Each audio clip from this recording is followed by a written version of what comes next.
The conscript. You are 18. You are Iranian. You are male. That is enough. The letter arrives whether you want it to or not. 2 years mandatory service. No debate. No negotiation. You show up at 5 a.m. to a base that smells like dust and diesel and men who ran out of optimism sometime in year 1. Your uniform doesn't fit. Your boots are someone else's size. Your rifle is older than your father. Your salary is $4 a month. $4. To stand at a checkpoint in 45-degree heat and represent the Islamic Republic against everything that wants to end it. You stand there anyway, not because you believe, because the alternative is worse. The machine has you now. It will not let go easily. The Basij Volunteer. 6 months and someone pulls you aside, not your commanding officer. Someone quieter. Someone who has been watching without you noticing. The Basij want you. Founded by Khomeini in 1979, millions of members, the street-level immune system of the entire Islamic Republic. Better pay, better food, better equipment, and something the regular army doesn't offer, belonging to something that actually has power. You learn fast what the Basij really is. Not a volunteer force, a network, eyes and ears at universities, at mosques, at protests, at funerals the government didn't sanction. You are no longer just a soldier. You are part of the system that keeps the system running. Loyalty is not what you feel here. It is what you perform. Publicly, repeatedly, in front of the right people. You perform it well. The IRGC, the Islamic Revolutionary Guard Corps, is not a military. It is a state within a state, its own army, its own navy, its own air force, its own intelligence apparatus, its own construction empire, its own import businesses, its own telecommunications networks, controlling somewhere between 20 and 40% of the entire Iranian economy. Regular army protects the borders. IRGC protects the revolution. The difference in funding, equipment, respect, and survival odds is not a small gap. It is a different world entirely. Selection is brutal. Background checks going back 2 generations. No relatives abroad. No suspicious contacts. No questions about things that shouldn't be questioned. You pass everything. The door opens. You step through into an Iran that most Iranians never see. The Quds force operator. This is where soldiers become ghosts. The Quds force operates everywhere Iran is not officially present. Lebanon, Syria, Iraq, Yemen, Gaza. You are in 3 countries in 1 month and your family in Tehran thinks you work in supply chain management. Soleimani built this network over 2 decades into the most effective proxy warfare apparatus in modern military history. Hezbollah, Hamas, the Houthis, Shia militias across Iraq, 5 simultaneous conflicts across the Middle East and Iran, never officially fired a single shot. Then a U.S. drone killed him at Baghdad airport in January 2020. The most powerful military figure in the region eliminated at a commercial pickup zone. You are operating under his replacement now. Esmail Khani is competent. He is not Soleimani. The network holds. The genius that built it is gone. You feel that gap every single day in the field. The missile commander. Iran cannot fight America conventionally. Nobody in Tehran has believed otherwise since 1991 when U.S. air power destroyed Saddam's army in 100 hours. So Iran built something different.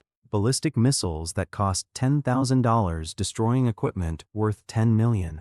Drone swarms overwhelming radar systems designed for a different era. Proxy forces that regenerate faster than airstrikes can eliminate them. The Houthis have been continuously bombed since 2015. They are still firing missiles at Red Sea shipping in 2026. That is the doctrine working exactly as designed. You command a missile battery now. Your targets are pre-programmed. Your response protocols are pre-authorized. If the order comes, you don't call anyone. You execute. In April 2024, Iran launched over 300 drones and missiles at Israel directly for the first time in history. You were part of that operation. The world called it an escalation. You called it a message. The message was received. The IRGC General. Stars on your uniform now. Real ones. February 28, 26. A U.S.-Israeli airstrike kills Supreme Leader Ali Khamenei on Iranian soil. 36 years of rule ended in seconds.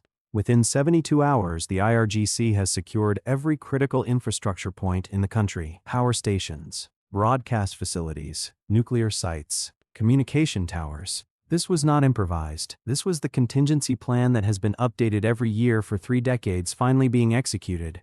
9 days later, Mojtaba Khamenei, the dead leader's son, is announced as the new supreme leader, selected by the Assembly of Experts, vetted by the Guardian Council, approved by the IRGC. The machine selected its own successor before the funeral was over. You are in the room where this happened. You are part of the reason it went smoothly. This is what generals are actually for. The Chief of Staff. The Strait of Hormuz, 33 kilometers wide at its narrowest point, 20% of the world's oil passing through it every single day. Mojtaba closes it within days of taking power. Oil prices explode. Markets panic. Washington threatens naval action. You advised this decision. Not because closing the strait is sustainable indefinitely, because the message had to be sent immediately and the world had to understand that the death of one man did not end the capability of the system he led. Iran has been sanctioned for 45 years, isolated, starved of technology, threatened with regime change approximately every 3 years since 1979. It is still here, still armed, still capable, still refusing. That refusal is not stubbornness, it is strategy. Outlast, absorb, regenerate. Make every attack more expensive than the attacker can sustain. Outlast again. You have watched this strategy work your entire career. You have also watched the price it extracts from the people living inside it. You file that observation in a place you don't open often. The Commander-in-Chief. The office is austere, deliberately. Khomeini established the aesthetic in 1979, and no one has deviated since, because to deviate would mean admitting the revolution was about something other than what it claimed. The decisions here are the ones nobody else could make. Activate Hezbollah fully and risk Lebanon collapsing entirely? Accelerate the nuclear program past the red line that everyone has danced around for 20 years? Negotiate with Washington and hand the hardliners the fracture point they have been waiting for?